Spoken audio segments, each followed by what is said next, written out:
go. So we're sitting here with Damian Nesbitt. He is the head of environmental studies here at the University of Technology. Good afternoon, sir. So I'm here to ask you a couple of questions about your tenure here and how it has it impacted on you, and also your study. You're doing your PhD in ecotoxicology, and I also want to know what it is and how it's going to impact our environment. So here we go. What is your current position? How long have you been in this position? And can you give a brief overview of what it is you do in your work? I came at UTech in 2005 as a full-time lecturer, predominantly teaching the sciences, biological sciences, and environmental sciences. I am still doing that now, 11 years going. But I think it was in 2009 I was appointed as head of the environmental sciences division.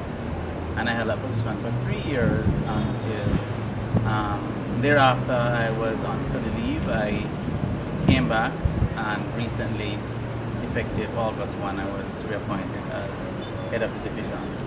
And how has teaching in the environmental sciences has impacted you?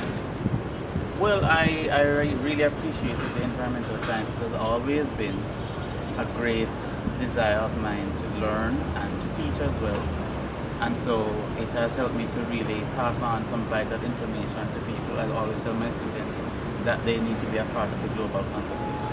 They need to be aware of what's happening to their environment, and not because you might be viewed as a developing country that you would know anything because you're struggling too much just for basic standards of living anyway. So I want our people to know that you can go overseas anywhere and be able to contribute and know what's happening to you and around. All right, what would you say motivates you to get up in the morning to come here at UTech to teach these students about the environment? Well, teaching is a God-given desire. I think I've always had. I've always been teaching. I think my nieces and nephews and so on. But the environmental sciences is where my interest really lies. Of all the different aspects of science that I might find interesting, this is where my desire really is, because we have an opportunity every day to make it better. True. And what is particularly disheartening is that I see where we're actually making a choice to not make it better, to make it worse. And that is where I think the challenge is now in wanting to teach people that they can help to make it better. All right. So I'd like to go a little way back in the past. I would like to know if you had been to any tertiary institution and what's the name of that institution. I went to the University of the West Indies. I earned my bachelor's in the environmental science option. I specifically and deliberately chose that option because of my interest, and I got exposure to geology, to the biological sciences, to zoology, botany. So I did all on the marine ecosystem. That's what I really focused on and attempted to get exposed to for what was being offered at the time, and also chemistry and environmental sciences. Okay. And where did you grow up?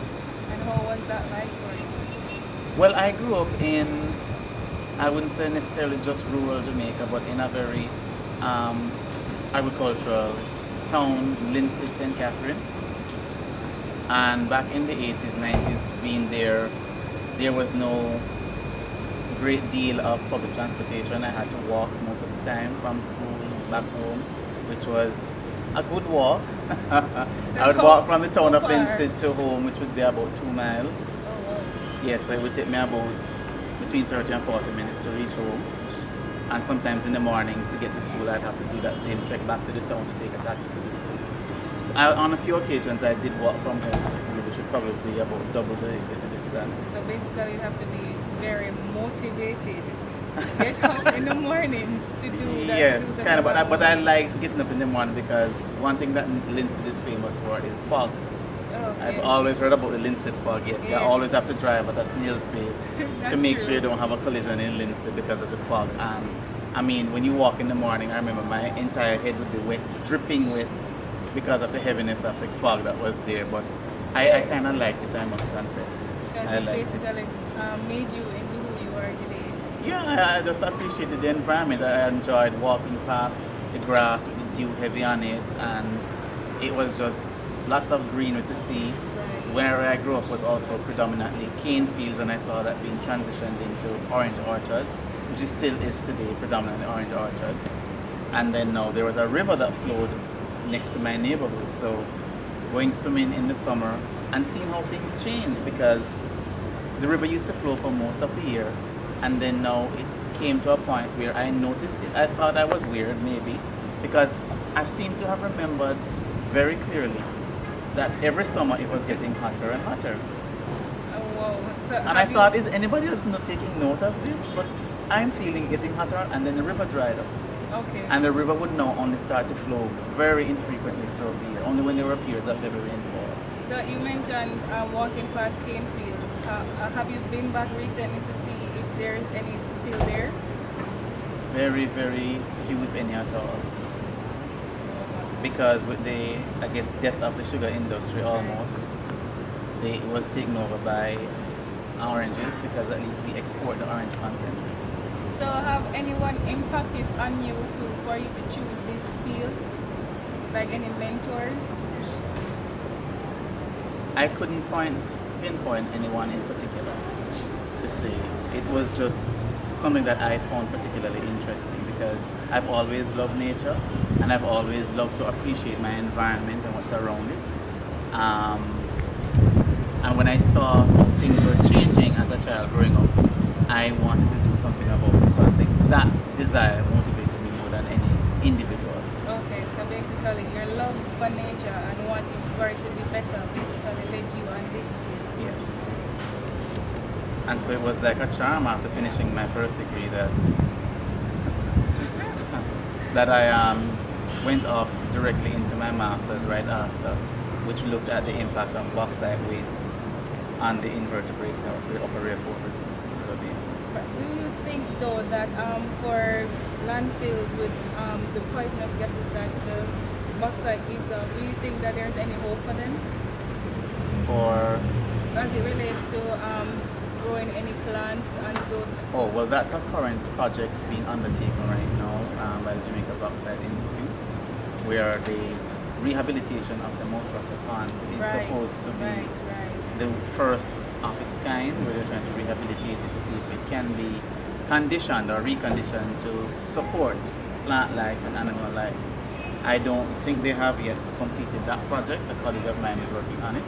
Okay. They haven't yet concluded on that, but I don't know if there's any significant progress at this point in time. Because what I know from the deforestation is that bauxite is basically one of the key factors in our forest being depleted. For example, the bauxite, the topsoil is one of the most important nutritious things that basically the plants grow from. Yes. So what happens is that when that is removed, then there is no life form for the plants. Because without plants, you can't have anything else. That's right. So basically, I find this so amazing because, I mean, you have impacted on me because I am also one of your past students. So you impacted on me because the first day I walked into your classroom, you were so energetic, you loved what you were teaching, and one of the things that stood out to me was when we were doing a group work in the coral reefs. And you sent us to do some research, and what I came up with is that we are basically facing, especially Jamaica is facing one of the most, where we see that our coral reefs are basically being depleted. It's being, the fact that the dredging, I caught me get nervous.